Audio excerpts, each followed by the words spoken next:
मुझे इस बात से कोई मसला नहीं कि तुम इस घर में क्या पहनती हो क्या नहीं। मुझे कोई और बात करनी है तुमसे।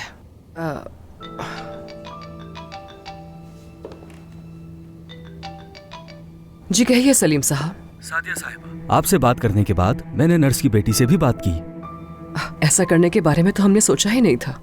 मैं चाहता था कि इस बारे में जल्द से जल्द कुछ पता चल जाए, शायद उसे कुछ मालूम हो। क्या कुछ बताया उसने? बदकिस्मती से मैं कुछ भी नहीं जान सका।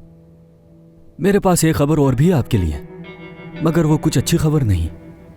उस नर्स के खानदान वाले उसे हॉस्पिटल से घर ले जाना चाहते हैं, और अगर सादिया साहिबा ऐसा कुछ हुआ तो हम कुछ जान नहीं पाएंगे। मगर वो क्यों? उनका कहना है कि वो हॉस्पिटल के खर्चात नहीं दे सकते। सलीम साहब, मैं अभी फोन रख रही हूँ, फिर आराम से बात करती हूँ आपसे।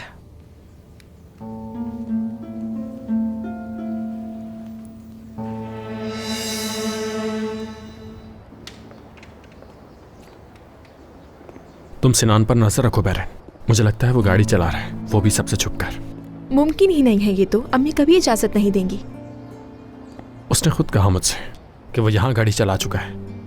वो यहाँ तो गाड़ी नहीं चला सकता, घर से बाहर तो लेकर जानी होगी उसे, वरना मेहमत बता देते। और तुम्हारे लोग भी तो हमारा पीछा करते रहते हैं, तुम्हें भी इस बारे में पता होना चाहिए। सिनान चकमा देने में माहिर है बहुत।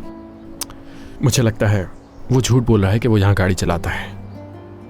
वो जरूर अपने किसी दोस्त की गाड़ी चला रहा होगा। देखो जरा, इसीलिए उसने कहा कि कोई उसका पीछा ना करे, और इस बारे में मैं बात करूं पापा से। किस लिए?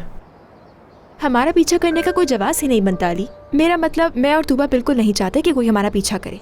इस बारे में जल्द बाबा से बात करूंगी मैं। फिक्र मत करो, सिनान से भी बात करूंगी मैं, फिर उसका पीछा करने की भी जरूरत नहीं पड़ेगी तुम्हें। ऐसा बिल्कुल मत करना, पूरी तरह खतरा नहीं टला है अभी, समझी? मैं अभी तक समझ नहीं पा रहा कि मुझे नाजिम के खिलाफ कोई सबूत क्यों नहीं मिला।